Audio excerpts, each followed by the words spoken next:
Private property sounds selfish. Rather than having things privately owned, wouldn't we be better off if everything were shared? Isn't sharing good and private ownership bad? Clearly, people think that. Society would clearly be better off if we all shared more. Sharing is everything. But wait a moment. Think about shared public property like public toilets.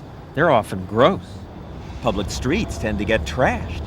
You saw earlier how people litter on public lands. And think about what you share at work.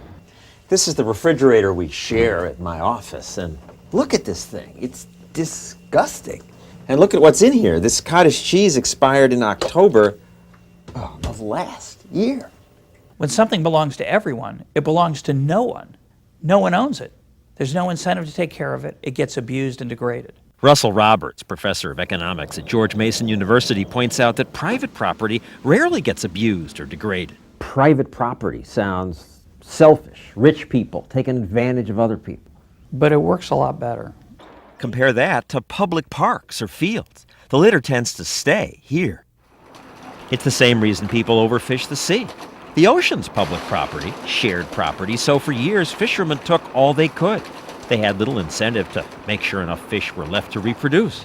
So the supply of these fish has dropped drastically.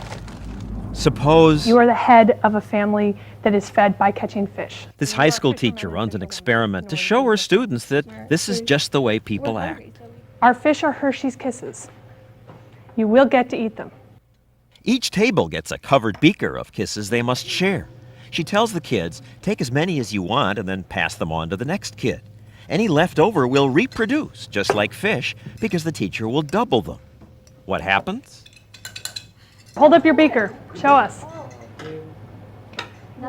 Nothing. Laura, nothing. Bad news if the Kisses were fish. You have depleted your ponds of their fish. Gone. I was thinking, I probably should share, but I didn't think anybody else was sharing, so I took more.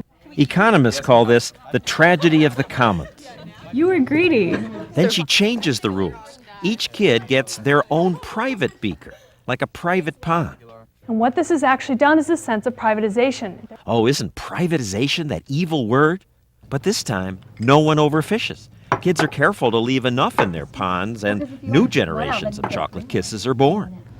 So are you saying that if it's ours, we will care more about it? Yep. Finally, the same principle may save these elephants. In many African countries, the elephants belong to everyone. Governments have outlawed killing them, but the plain is too vast to police all of it. So greedy poachers shoot elephants and steal their tusks.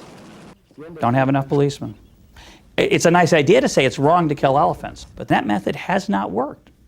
In these countries where hunting is illegal, the number of elephants has dropped drastically. But in some places, local villagers have a form of ownership rights of the elephants, so they sell hunting licenses for about $10,000 per elephant. Man, what an adrenaline rush. Now wait a second, killing elephants is going to save elephants? Oh, it's disgusting. But it works. It works because the villagers now say, these are our elephants. Even this man, a former poacher, now works to protect the elephants. The villagers have a profit motive to make sure that elephants don't get poached and killed. As a result, they take care of them. They don't want to kill the goose that lays the golden eggs.